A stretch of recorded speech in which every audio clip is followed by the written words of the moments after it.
Hello everybody, it's JB here. And as you can hear, my Rode NT USB has just arrived. So I really hope you enjoy the new mic and its amazing audio quality.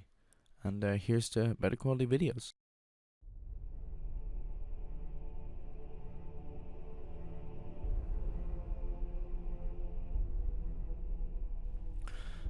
Mark opened the door to the Freddy Krueger mask guy. He was pointing his AK-47 at Mark. He said, "Hands on your head and get on the floor beside your mom, Mark." Mark looked up in shock. He asked, as he got on the ground with his hands behind his back, "How do you know my name?" Freddy Krueger mask guy said, "Shut the fuck up before I pop one in you." Mark shut his mouth. The man from the barber shop started talking. He said, "So here's what's gonna happen." I looked into his eyes. They had the look of a lion looking at injured prey. "You three are going to go into that Dodge Charger over there. We're going to give you 24 hours, and then we're going to come after you. And we're going to kill every last one of you. But first, all three of you need to put these wristbands on. If you call the police, we will know. If you go to the police, we will know. All we have to do is press one button, and you go boom. But we won't, as long as you follow the simple rules. No cops, or you go boom." We put the wristbands on. And here's $500,000. It's on the card. The pin is 4569. You have 1 hour to prepare. In 1 hour, if you are still here, we'll burn this house down with you in it." Freddy Krueger guy whistled. The three muscular men with AK-47s walked in. Freddy Krueger mask guy said, "Now, you get what you want. You have 1 hour. The bullets will fly." I ran to my room, with one of the men hot on my heels. I started grabbing clothes, sleeping bags, anything I could need. The hour flew by. Before I knew it, I had 15 minutes left. I met with my sons back in the hall. Freddy Krueger mask guy was holding 3 AK-47s with 12 clips, all in black. He said, "There was 1 AK for each of you and 4 clips for each of you. We took the guns and were escorted to the front lawn. Now, we think since you're gonna be dead, we at least you and Alex will probably be killed pretty easily, but Mark, it'll be more fun since you're in the military for 5 years and it goes for a month at a time. Even my team can't find Jack about that.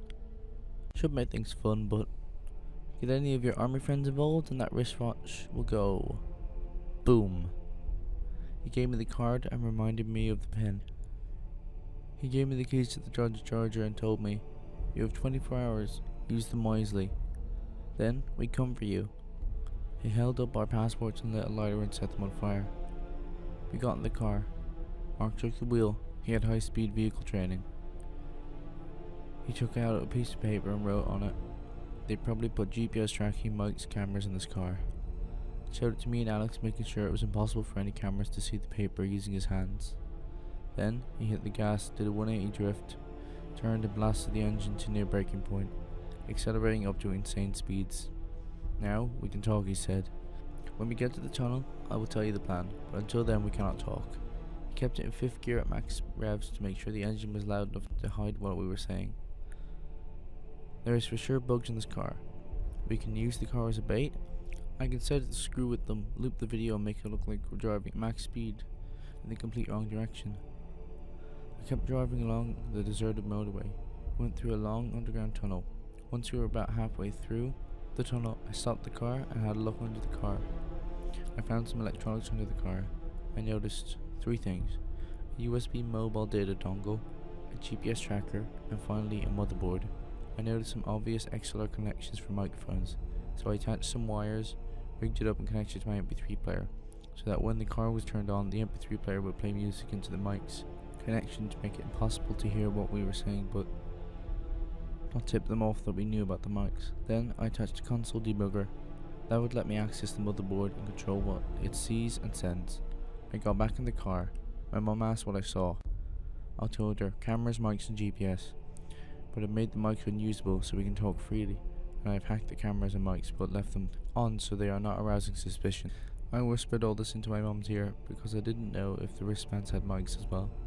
I opened its black plastic to see a wad of C4, about enough to be palm-sized. If it went off, no doubt it would blow my arm off, and potentially the rest of my body.